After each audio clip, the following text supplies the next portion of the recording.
and women would take their children and walk across the street just to avoid me.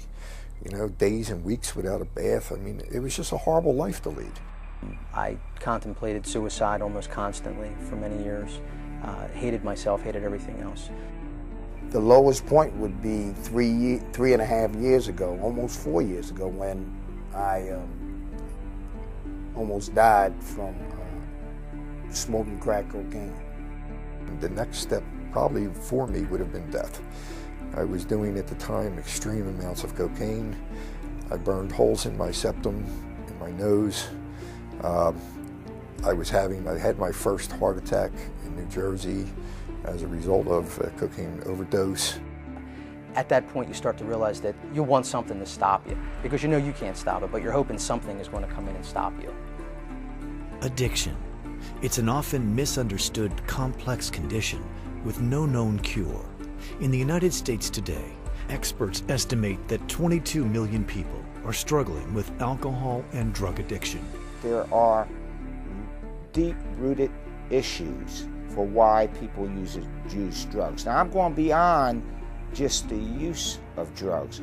If someone starts to use drugs, they're getting involved with the wrong crowd, that's one issue. Maybe a person may, over a period of time, get away from the drug usage.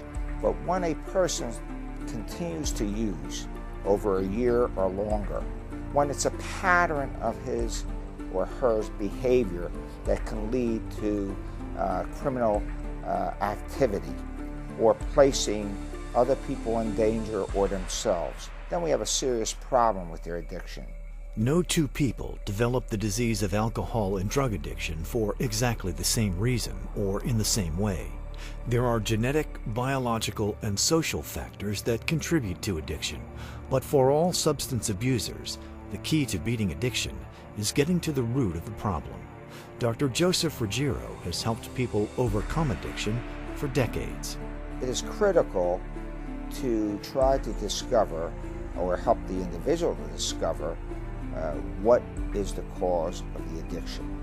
He may be off of drugs for a while, but if the issues themselves are not resolved, then the chance of relapse is great.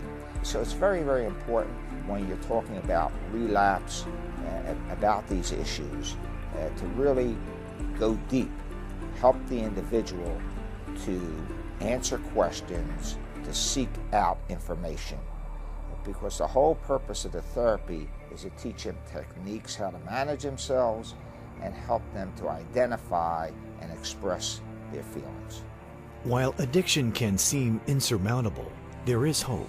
I got into treatment in May of 1997, and how it helped me was that, number one, I'm alive. I don't think that I would have been the way I was going. I'm for sure I would not be alive right now. But it's transformed my life in so many different ways I couldn't even tell you. Relationships that I've got, the friendships that I have, the future that I have, the ability to try to help other people that I have is just some of it.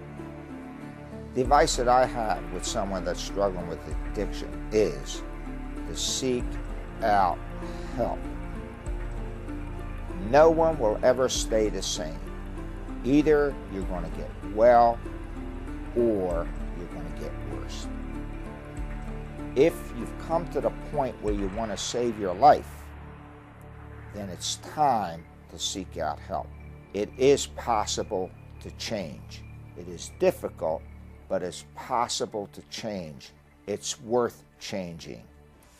For 40 years, Self-Help Movement Incorporated has helped many people overcome addiction and transform their lives. This intensive residential treatment program includes one-on-one and group therapy, socializing, and behavior modification. At Self-Help, those in treatment explore the root of their addiction, learn their triggers, and manage their stress. It's the goal of Self-Help under the many years of leadership of Dr. Ruggiero to work with that individual, and Self-Help gives that individual that purpose and that mission to rid themselves of those demons and to become productive members of society. Self-Help was founded by Dr. Joseph Ruggiero in 1967, who was inspired to help addicts who had nowhere else to turn. By studying the complex issues behind addiction, Dr. Ruggiero pioneered new treatments to get his patients on the road to recovery. I was in the probation department many years ago, and as a probation officer, many clients on my caseload were addicted to drugs and alcohol.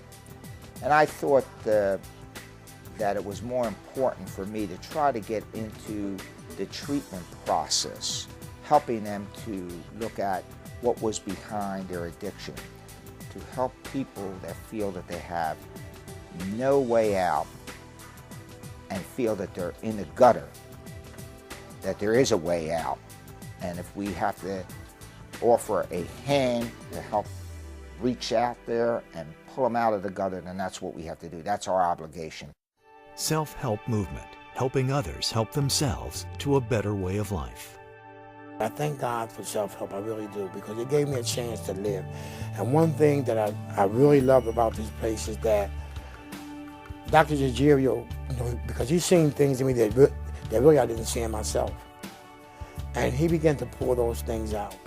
If you're still struggling with drugs or alcohol, I would suggest to you to choose life over death. God loves you no matter what. What I would say to the people here that have helped me would be to express my eternal gratitude to them and my love for them and my respect for them. They showed me love and kindness when it's something I really wasn't used to.